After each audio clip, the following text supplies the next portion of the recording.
Welcome to today's show, Climate Laws, Legally Binding Commitments to Create a Cooler Planet, Part 2 of 2. Climate change is one of the biggest challenges of our time. It concerns every one of us. Already now we use far more resources and produce far more greenhouse gases than it can handle. If we do not act now, how can our planet meet the needs of 9 billion of us in 2050? The increased production of greenhouse gases that has changed the Earth's climate and atmosphere is of great concern to scientists, politicians, and citizens around the world. Global warming has caused dramatic reductions in seasonal sea ice. The storms, floods, and droughts are intensified by global warming.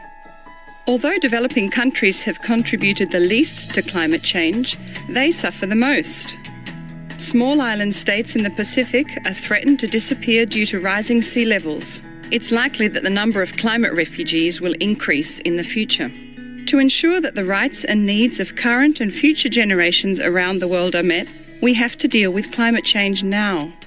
But how? In our last episode, we highlighted climate-friendly legislation in the European Union enacted either collectively or individually by some of its member states. Today, we'll show you how other countries are legally committing themselves to curbing their disastrous consequences of greenhouse gas emissions and rising global temperatures, and what they are doing to put their climate laws into action.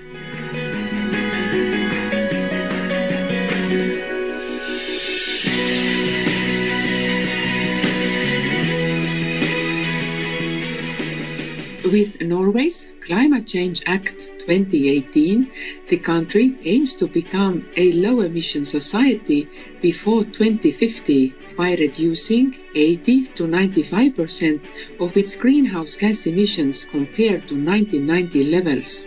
An example of its effort to reduce emissions is Norway's leading position in electric vehicle usage. In March 2020, for instance, electric and hybrid cars represented more than 75% of total vehicle sales in the country, paving the way to a cleaner, more sustainable transportation system.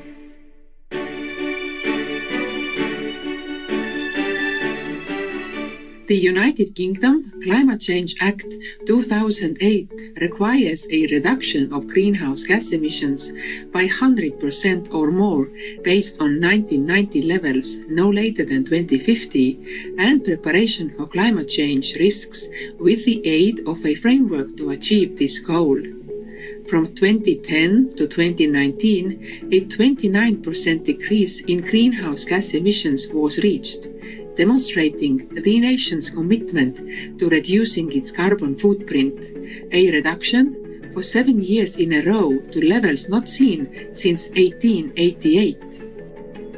Moreover, Scotland's Climate Change Act 2019 seeks to reduce national emissions of greenhouse gases to net zero before 2045, a goal considered to be second to none in the world. This legislation also includes an annual target for each year until emission reduction reaches 100% of its 1990 to 1995 baseline. The country is taking measures toward decarbonization by supporting the public sector and engaging with industry and business, apart from working with local communities and developing nations in addressing climate change.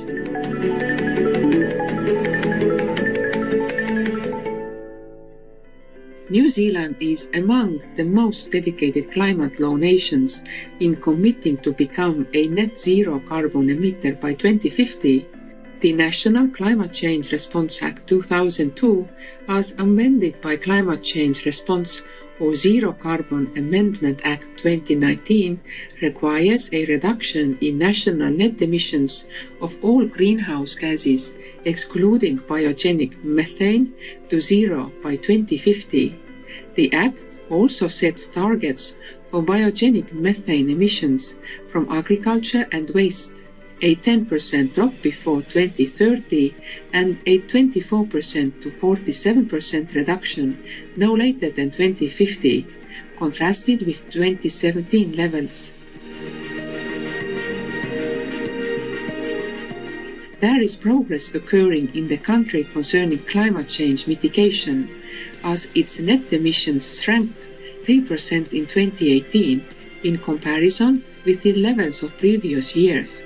Also, the government is working with indigenous groups to preserve the original lands and waters, such as the Whanganui River, Mount Taranaki, and the Te Urevera area, which are legally protected and respected, thus granting the people a basic human right.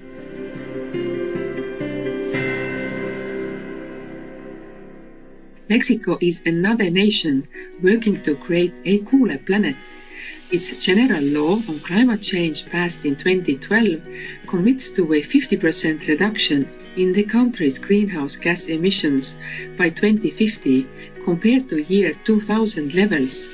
The country has cut gasoline subsidies, invested in clean energy, which reached an impressive 500% growth rate in 2017, and increased its clean energy generation from 26% in 2012 to 30% in 2017 through the use of solar and wind energy, which more than tripled during this period.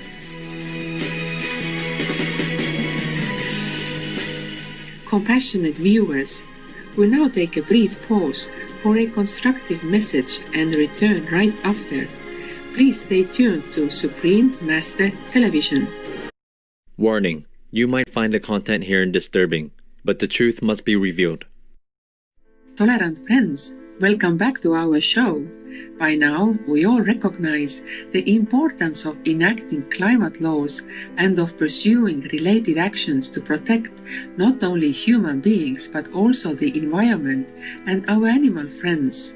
But is there anything else that international leaders and governments can do to help our world become free of activities that are not in harmony with the moral and ethical principles?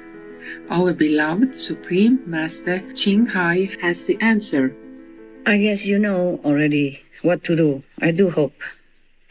I do see some very little tiny baby steps toward the benevolent word of veganism.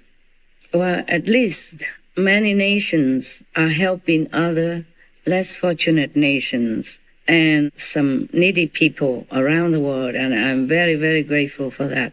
Thank God and bless you. Our world has become better, that's for sure. But now we have one more step to go, the vegan step. Then all will be perfect. You will see. All will be peaceful. Everyone will relax, happy. Happier than now, more peace than now. It could be paradise too. But you're still thinking about it, about what to do. To have a vegan law, to tell everyone to be vegan and done away with all meat, eggs, milks, fish. When I say meat, I mean fish also, and whatever that moves.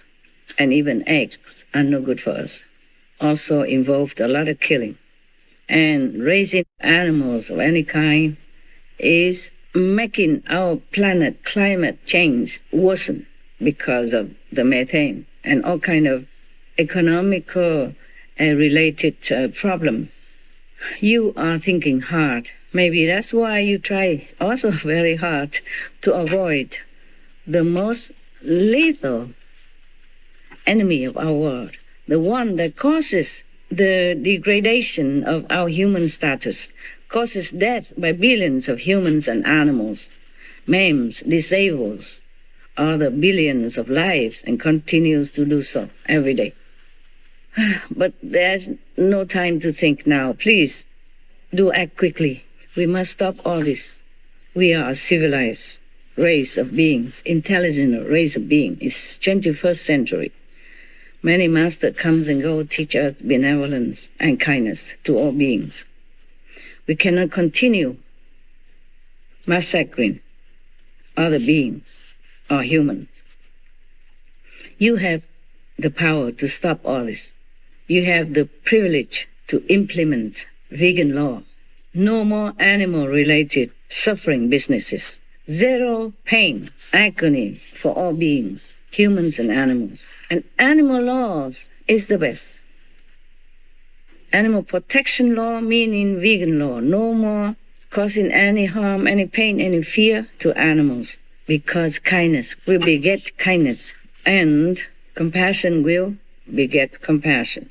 Mercy will beget mercy from heaven. As you sow, so shall you reap. The Bible states that. All the main religion of the world states that. And this vegan law is the most effective way to save our world. Because you know well by now, by UN warning, by scientific research report, we know that the meat, fish, eggs, milk, laboratory tests on animals, leather industry, anything to do with hurting animals, domestic or wild, are detrimental to our world. We talk about all kinds of climate reduction or reducing air pollution, but animal raising, fish, egg, milk industry, etc., anything to do with animals are the worst producers of lethal methane gas, which heats up our planet.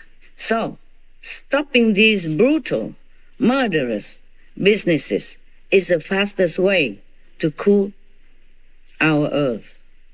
Our climate is accelerating.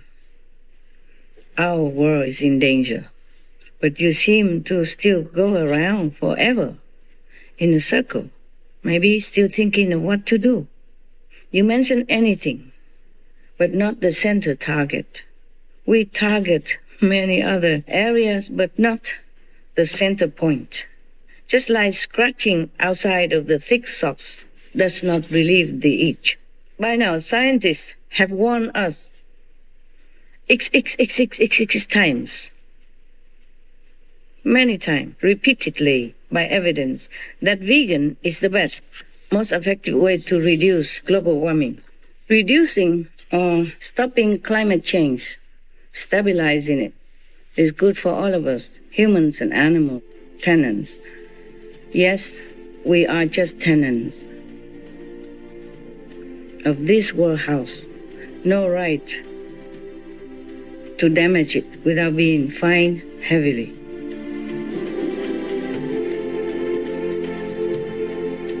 We thank you immensely, Supreme Master Ching, for once again presenting the quickest and easiest way to save our world. It is clear now that veganism is the best solution to our climate crisis.